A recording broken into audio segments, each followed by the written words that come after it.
नमस्कार, मी पंजाब डक. शेतकऱ्यांना घाबरू नका.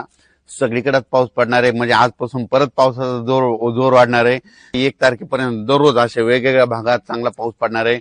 आज देखील पूर्व विदर्भ, पश्चिम विदर्भ, मराठवाडा, उत्तर महाराष्ट्र, कोकणपट्टी, खानदेश, घाटमाता, त्याच्यानंतर पश्चिम महाराष्ट्रामध्ये सगळीकडे वेगवेगळ्या भागात असा दुपारनंतर बऱ्याच ठिकाणी पाऊस देखील सुरुवात होणार आहे. सर्वदूर एकदाच येणार नाही, पण भाग बदलत बदलत सुरुवात होणार आहे. म्हणून हे अंदाज लक्षात घ्यायचा. असाच पाऊस काय होणार आहे, 30 तारखेपर्यंत चांगला वेगवेगळ्या भागात पडणार आहे. म्हणून हा अंदाज लक्षात घ्यायचा. पण सर्वप्रथम आणखीन जुलैच्या पहिल्या आठवड्यात मात्र सगळ्यांसाठी एक सूचना, मुंबईकर, पुणे आणि उत्तर महाराष्ट्रातल्या शेतकऱ्याला सांगू इच्छितो की 2 जुलै ते 8 जुलैच्या दरम्यान मुंबईकडं काही ठिकाणी अतिवृष्टी होईल. म्हणजे इतका पाऊस पडेल की आतापर्यंत मुंबईला इतका पाऊस कधीच नाही असा पाऊस येणार आहे. म्हणून मुंबई, पुणे, उत्तर महाराष्ट्रातल्या शेतकऱ्यांनी हा अंदाज लक्षात घ्यायचा.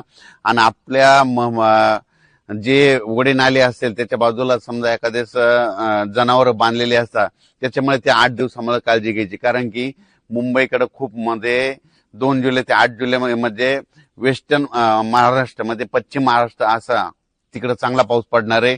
म्हणून हे अंदाज लक्षात घ्यायचा. तर तो पाऊस तुम्हाला मुंबईकरांना सांगू इच्छितो की जुलैच्या पहिल्या आठवड्यात मुंबई, इगतपुरी, नाशिक, त्याच्यानंतर इकडे त्र्यंबकेश्वर हे पट्टा, त्याच्यानंतर संगमनेर, घाटमाता, हे अहिल्यानगर, हे असा पट्टा काय होणार उत्तर महाराष्ट्राचा आणि महाराष्ट्राचा पश्चिम भाग म्हणजे जोराचा पडणार आहे. काही ठिकाणी अतिवृष्टी होईल, काही अति मुसळधार होईल, काही ठिकाणी रिमझिम पडन. पण 2 जुलै ते 8 जुलैच्या दरम्यान महाराष्ट्राकडे काय होणार आहे, एक लो प्रेशरचं रूपांतर चक्रीवादळात होईल आणि ते चक्रीवादळ सरळ महाराष्ट्राकडे येईल. आणि त्याच्यामुळे महाराष्ट्राकडे मग काय होणार आहे, महाराष्ट्रामध्ये ठिकठिकाणी म्हणजे जुलैच्या पहिल्या आठवड्यात मुसळधार पाऊस पडणार आहे. म्हणून हा अंदाज लक्षात घ्यायचा. आणि शेतकऱ्याला सांगू इच्छितो की सर्वप्रथम आनंदाची बातमी, मी म्हटलं ना दुष्काळ वगैरे पडणार नाही, तर तुम्हाला सांगू इच्छितो मुंबईकडे, उत्तर महाराष्ट्राकडे, त्र्यंबकेश्वरकडे, नाशिककडे, इकडे संगमनेर पट्ट्यात, इगतपुरी भागात, इकडे घाटमाथ्यावर जो पाऊस पडला तर निळवंडे धरण आहे त्याच्यामध्ये पाणी येणार. त्याच्यानंतर मुळा धरणात देखील थोडी आवक सुरुवात होणार. त्याच्यानंतर काय होणार आहे, इकडं गंगापूरचं धरण आहे, त्र्यंबकेश्वरला पाऊस पडला तर त्या गंगापूरला येत आहे. प्रवरा नदीवर जे धरण आहेत त्याच्यामध्ये देखील आवक येणार. कारण की हे पाऊस हे 5-7 धरणासाठी. आणि त्याच्यानंतर तुम्हाला एक सांगू इच्छितो की नाशिककडे जे छोटे छोटे 2 TMC, 4 TMC, 5 TMC, 11 TMC चे, काही 15 TMC, 22 TMC चे जे छोटे छोटे धरणे आहेत, ह्या पावसात मात्र ते चांगले तुडुंब भरून जातील. म्हणून हा अंदाज लक्षात द्यायचा. कारण ते पाऊस येणारच आहे. कारण की जुलैच्या पहिल्या आठवड्यात पश्चिम मुंबईकडे, उत्तर महाराष्ट्राकडे चांगला पाऊस पडणार आहे. त्याच्यामुळे त्या धरणामध्ये आवक येणार आहे. आणि शेतकऱ्यासाठी ही सर्वप्रथम आनंदाची बातमी.